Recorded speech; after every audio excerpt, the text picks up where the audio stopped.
Good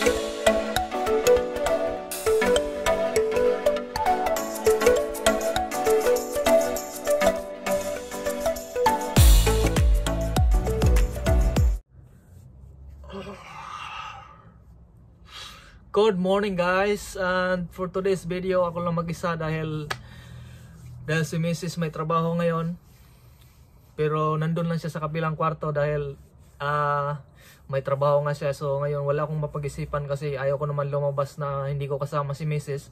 So makipagkwentuhan na lang ako sa inyo guys. Kasi may nagtanong kasi sa akin yung kasama ko sa barko dati kung may trabaho pa ba daw ako dito sa UK ngayon at kung sumasahod ba ako. So pag-usapan natin yan guys. So ayun pala, sa hindi pa nakakaalam at sa gustong malaman, trabaho ko pala dito sa UK is nagtrabaho ko sa casino dito sa Southampton City.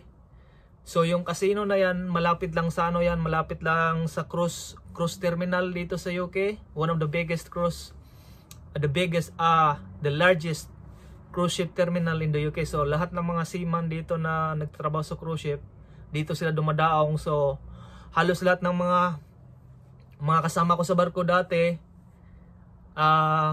for 7 years ako nagtrabaho. So nakikita ko sila minsan pag dito yung biyahe nila, kaya hindi ako naboboring minsan.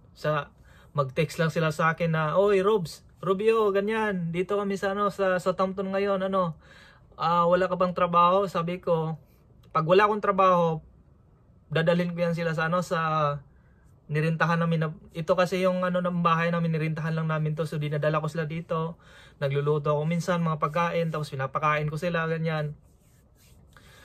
Pag wala akong trabaho, pero pag may trabaho ako, sasabihin ko lang, sorry talaga, hindi ako makamit sa inyo dahil may trabaho ako. So ayun, galagala lang sila sa city terminal, shopping, ganon. At ayun, so ang trabaho ko pala dito sa casino. So yun, ang ko sa casino, posisyon ko is maintenance. Nagtatrabaho ako sa maintenance sa casino, sa building ng casino. Hindi ako dealer kasi wala akong talent sa ganon. Tsaka sobrang layo sa experience ko kasi nga yung trabaho ko sa barko dati marine engineering. So mostly of the time sa makina talaga, sa baba ng barko. So dito pagdating ko sa UK, no choice ako kasi wala man akong ibang kurso. So buti na lang pagdating ko dito, apply kagad ng trabaho, tapos natanggap naman sa itong posisyon nga sa casino. So tinanggap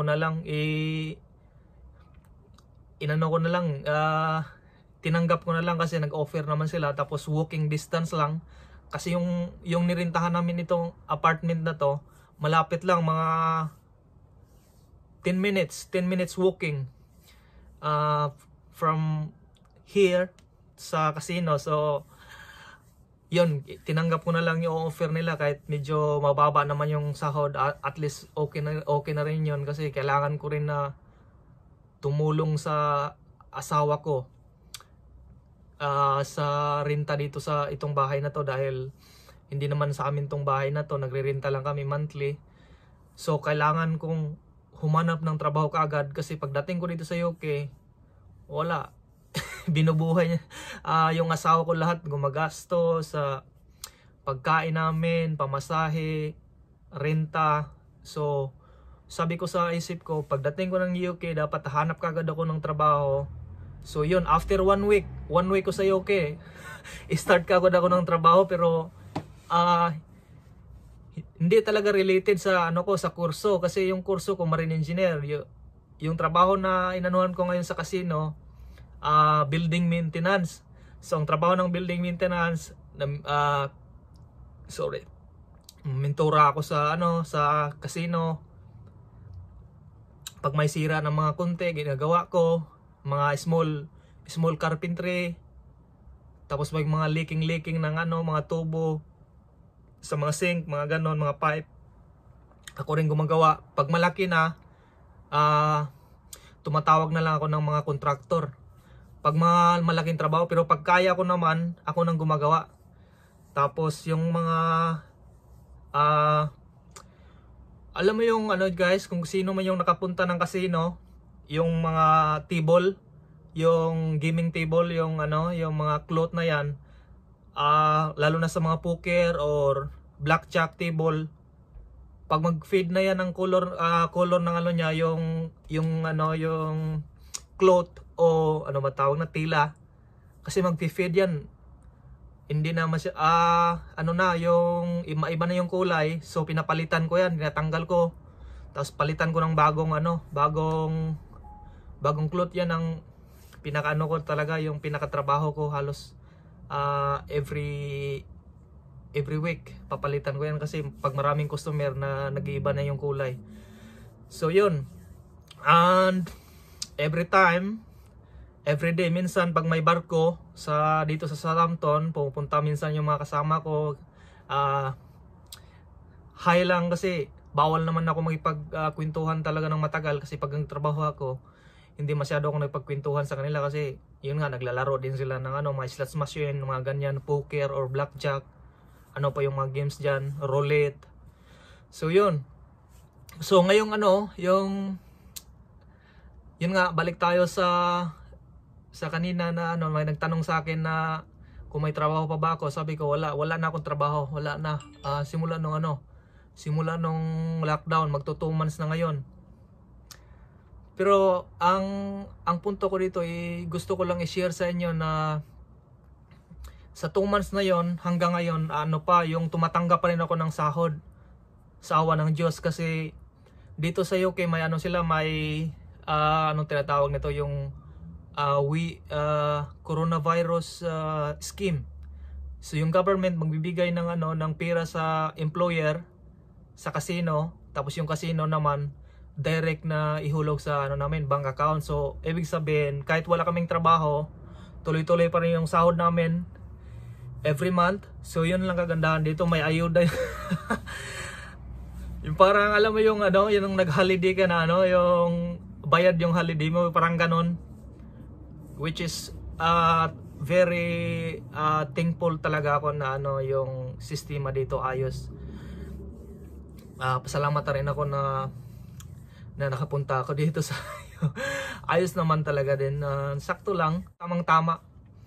And appreciate ko rin naman lahat, kahit maliit na bagay o malaking bagay, dapat i-appreciate natin lagi sa buhay natin, na kahit gaano kaliit, basta palagi nating pasalamatan yan. So yun. And so alam ko naman po na ano, na lahat tayo naapektuhan ngayon sa nangyayari sa buong mundo, kasi hindi lang naman sa Pilipinas, hindi lang din naman sa Europe, hindi lang din naman sa Middle East, hindi naman sa Amerika, buong mundo po naapektuhan ngayon. So kailangan natin na talagang sulit na dasal talaga, magdasal tayo lagi, magpasalamat sa mga, alam mo, yung sa mga blessings na natanggap natin sa buhay, at lalo na sa good health talaga, yung alam mo yung ano ka, yung pagising mo sa umaga, okay yung pakiramdam mo, and hindi ka tulad sa iba na alam mo yung may magkasakit ka, tapos ang hirap talaga. So kailangan natin magpasalamat guys, at dasal talaga lagi sa ano, Panginoon, na naway gabayan tayo lagi sa pangaraw-araw natin sa buhay. Kasi sa panahong ito ngayon, talagang maraming naapektuhan, lalo na sa mga kababayan natin na nawalan ng trabaho, na nag-struggle talaga financially. Ay nako, napakalungkot na isipin na kahit hindi man lang ginusto na mawalan ng trabaho, tapos alam mo yung feelings na wala ka talagang ano, kasi bawal ka namang lumabas, bawal kang maganon ganyan, wala kang sideline na ano, ang hirap. Tapos iisipin mo lagi na yung renta mo, paano mo bayaran.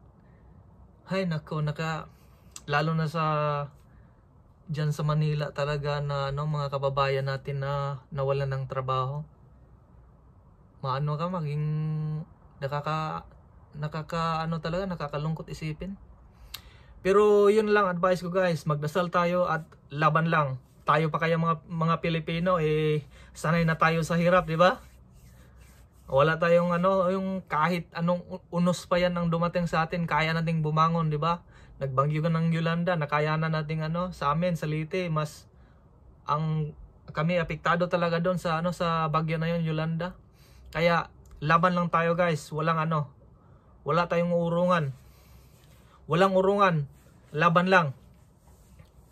And so ayun guys, so I think nabanggit ko na lahat siguro na na yung natin sa magsha-shoutout muna pala ako sa mga subscriber ko. Shoutout kay Ate Waray British Vlog from UK, Filipino-Hungarian families, Ate Jen, thank you. And shoutout kay Vuni Mansilao, my friend from on board. Yung kasama ko ito sa barko guys. Filipino Chick family. Ito marami na tong subscriber si yung asawa niya, Czech Republic. Mabait din to, Bisaya din to. Doris Vlog from Canada. Hi Ate Doris, thank you for watching. And shoutout kay Kuya John Karampatana from Bohol. Sa Saudi siya ngayon nagtatrabaho. Hi Kuya John. And shoutout kay Ate Ninita from North Cyprus. Hi Ate, thank you for watching. And shoutout kay Corazon Love India Vlog. Happy watching from India. Thank you so much for watching. And sa lahat ng mga subscriber ko guys. And at the moment, meron akong 170 subscribers. So thank you so much guys for subscribing us and panonood na rin.